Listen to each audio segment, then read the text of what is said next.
নমস্কার বন্ধুরা, বাংলা গল্প বাই রত্না চ্যানেলের প্রত্যেকটি শ্রোতা বন্ধুদের আমি আরও একবার অনেক ভালোবাসা আর অনেক স্বাগত জানিয়ে আজকের পর্ব শুরু করলাম। আজ পড়ব সুবর্ণলতা গল্পের ২১তম পর্ব। গল্প পাঠে আমি রত্না। আশ্চর্য, ওই মোক্ষম কথাটা ভেবে দেখতো না সুবর্ণ, বরং বলতো ওরাই জগতের আদর্শ পুরুষ নয়। তারপর একদিন কোথা থেকে একটা কবিরাজি পান এনে হাজির করলো প্রবোধ। চুপি চুপি বলল, ভোরবেলা খালি পেটে খেয়ে নেবে, ব্যাস, তুমি যা চাও তাই হবে, আর ন্যাঞ্জারি হতে হবে না। সুবর্ণ হেসে বলেছিল, বিষ দিচ্ছ না তো আপনদের শান্তি করতে? প্রবোধ সর্প হাতের মতো মুখ বুজে বলেছিল, এই কথা বললে তুমি আমায়? এই সন্দেহ করলে? ভুলিয়ে তোমায় বিষ খাওয়াচ্ছি আমি? বেশ, তা যদি ভেবে থাকো, খেও না। সুবর্ণ আরও হেসে উঠেছিল, না না, ঠাট্টাও বোঝো না, মাথা না ঝুনো নারকেল, আর বিষ বলে ভয় পাবো কেন গো? বিষের জন্যই তো হাহাকার করে বেড়াই। তারপর ঈষৎ আড়ষ্ট গলায় বলেছিল, খেলে পাপ হবে না? তা বিষের কথাটায় কান দেয়নি প্রবোধ, শেষের কথাটায় দিল। পরম আনন্দে মশগুল হয়ে বলল, পাপ কিসের? এগিয়ে দিয়েছিল সেই কবিরাজি পান। সুবর্ণ বোধ করি আশায় কম্পিত হয়েছিল, রেহাই যদি নেই তো উপায় একটা ধরা হোক। সেজ ভাই ছোট ভাইয়ের মতো প্রবোধেরও যদি স্বভাব খারাপ হতো, সুবর্ণে কি বাঁচত না? বলেছে তো কতবার বরকে, তাই হও তুমি, আমি বাঁচি।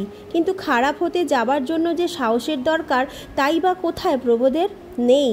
তাই প্রবোধ সুবর্ণের কাছে পান নিয়ে এসে দাঁড়ায়, বলে, মহৌষধ মহৌষধ। সুবর্ণ তাই তারপর থেকে নিশ্চিন্ত আছে। সুবর্ণ বিশ্বাস করেছে আর ন্যাঞ্জারি হবার ভয় নেই তার। তাই আহ্লাদে ছলছলিয়ে বলে উঠেছে, আসছে বারে আমিও স্বদেশি মেলায় দোকান দেব। মেয়েরা দিচ্ছে। ভেবে দেখেনি যে মেয়েরা স্বদেশি মেলা খুলে দোকান দিচ্ছে তারা কাদের ঘরের মেয়ে? তারা কি সুবর্ণ ডাস্টবিন ওল্টানো সরু সরু গলির মধ্যে থেকে বেরিয়ে এসেছে? না, তারা রাজরাস্তার, তারা প্রাসাদের। তাদের জন্য তাদের অকৃপণ বিধাতা রেখেছেন অনেক আলোর প্রাসাদ।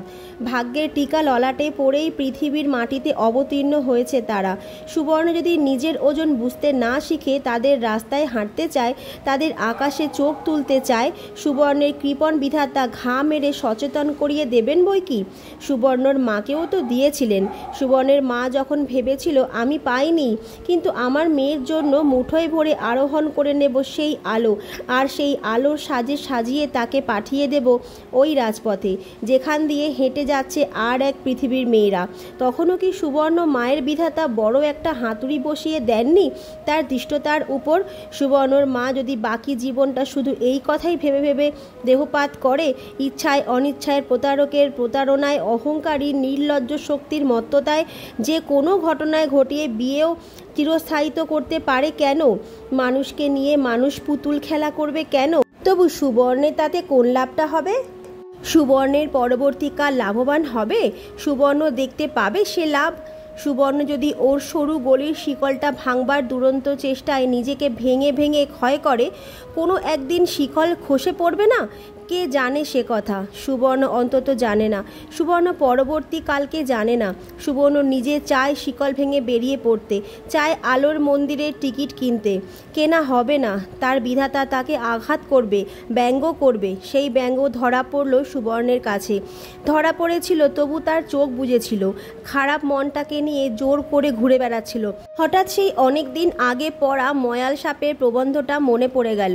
ভাবতে ভাবতে নিঃশ্বাস রুদ্ধ হয়ে এলো তার, বিস্ফোরিত হয়ে এলো চোখ দুটো, আড়ষ্ট কঠিন হয়ে উঠল শরীর, হাত দুটো আপনি মুঠো হয়ে গেল। ঘরে কেউ থাকলে দেখে চমকে যেত, চেঁচিয়ে উঠত। এরপর আর কি করতো সুবর্ণ কে জানে? কে জানে চিৎকার করে কেঁদে উঠত, না দেওয়ালে মাথা ঠুকত। মোক্ষম সময় প্রবোধচন্দ্র এসে ঘরে ঢুকলো। দেরাজ থেকে তোলা তাস জোড়াটা বার করে নিতে এসেছিল প্রবোধ। আড্ডায় লোকসংখ্যা বেশি হয়ে গেছে, কাজেই একদল বেকার ব্যক্তি খেলোয়াড়দের পিছনে বসে উসখুস করছে আর চাল বলে দিয়ে খেলার পিপাসা মেটাচ্ছে। অবস্থাটা অস্বস্তিকর। প্রভাস বলেছে, দূর ছাই, আর একটা বাসর বসুক। মেজদা, তোমার ঘরে আরও তাস আছে না? প্রভাস ইচ্ছে প্রকাশ করেছে। প্রভাস বলেছে। হন্তদন্ত হয়ে ছুটে এসেছিল প্রবোধ তোলা তাসটা নিতে, কিন্তু সুবর্ণের মূর্তি দেখে থমকে দাঁড়ালো। মুঠো পাকানো হাত আর সে হাতে স্ফীত শিরাগুলো দেখে ভয়ই হলো তার। সত্যি বলতে এমনিতেই সুবর্ণকে ভয় ভয় করে প্রবোধ।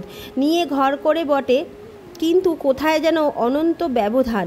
সত্যি বাড়ির সমস্ত স্ত্রীলোককে বুঝি পারা যায় না শুধু নিজের স্ত্রীকে। এ কি কম যন্ত্রণা?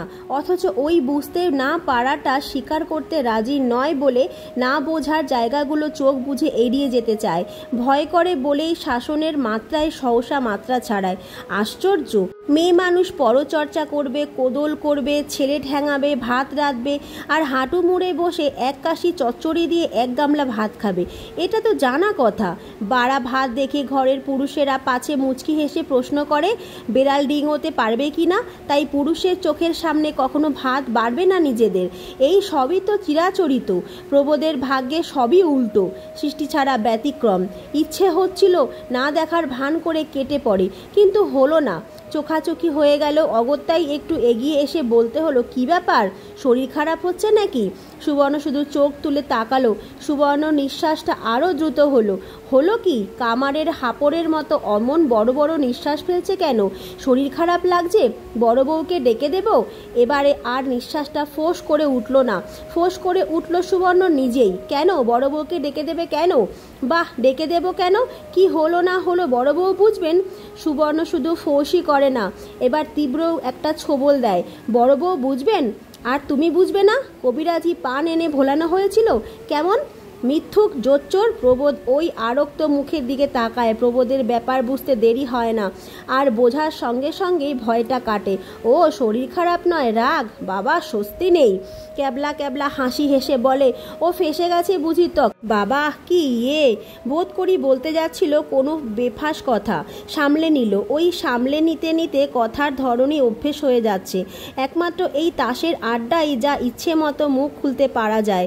স্ত্রী তো নয় যেন গুরুমশাই, বলে মিথ্যেও নয়। গুরুমশাইয়ের ভঙ্গিতে থমকে ওঠে তার স্ত্রী। খবরদার বলছি, দিদিকে ডাকবে না। ডাকবো না? বাহ, শেষে একলা ঘরে দাঁত কপাটি লাগিয়ে বসে থাকবে? ওসব মেয়েলি কাণ্ড বড় বউ ভালো বুঝবে।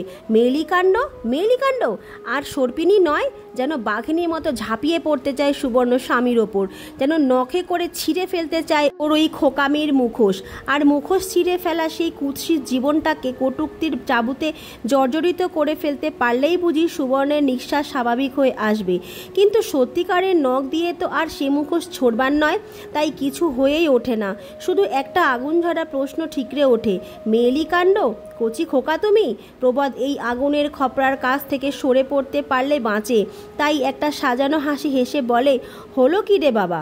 থেকে থেকে যেন বুঝতে পায় তাসজোড়া কোথায়। দেরাজে আছে? প্রশ্নটা বাহুল্য। ঘরে ওই দেরাজ ছাড়া আর কোনো আসবাব নেই। না, আর একটা জিনিস আছে। ইট দিয়ে উঁচু করা একটা চৌকি আছে, যার নিচে বাক্স প্যাটটার চালান করবার জন্য ওই উঁচু করা। যে চৌকিটার উপর অনেক দিন পর্যন্ত দুটো ছেলে মেয়ে নিয়ে আড়াআড়ি শুয়ে এসেছে সুবর্ণ আর প্রবোধ। 3টে হবার পর থেকেই সেটাকে ছেড়ে মাটিতে শয্যা বিছিয়েছেন সুবর্ণ। চৌকিটায় এখন সারাদিন গাদা গাদা করে বিছানা তোলা থাকে, আর রাত্রে প্রবোধ এক হাত পা ছড়িয়ে শোয়। কচি কাঁচা নিয়ে শুতে পারে না সে আর। বয়স হয়েছে, শরীর ভারী হয়েছে, তাছাড়া কাঁচা পয়সার গুমরও হয়েছে কিছু। মনে মনে জানে আরাম চাইবার দাবি জন্মেছে তার। সুবর্ণ মাটিতে বিছানা নিয়ে শোয়ে ছেলে মেয়ে নিয়ে। দিনের বেলা মাদুরে, ঘরের এ প্রান্ত থেকে ও প্রান্ত অবধি বিছানা কাঁথার সমাবেশ। কে জানে অদূর ভবিষ্যৎ আরও একটা জায়গা সংকুলান হবে কোথায়। বন্ধুরা, আজকের মতো টানলাম এখানেই ইতি। গল্প পাঠে কোনো ভুলভ্রান্তি হয়ে থাকলে তোমরা নিজ গুণে মানিয়ে নিও। তো চলো, দেখা হচ্ছে আগামীকাল, আগামী দিন। ততক্ষণ প্রত্যেকে ভালো থাকো, সুস্থ থাকো, আর শুনতে থাকো বাংলা গল্প বাই রত্না। নমস্কার।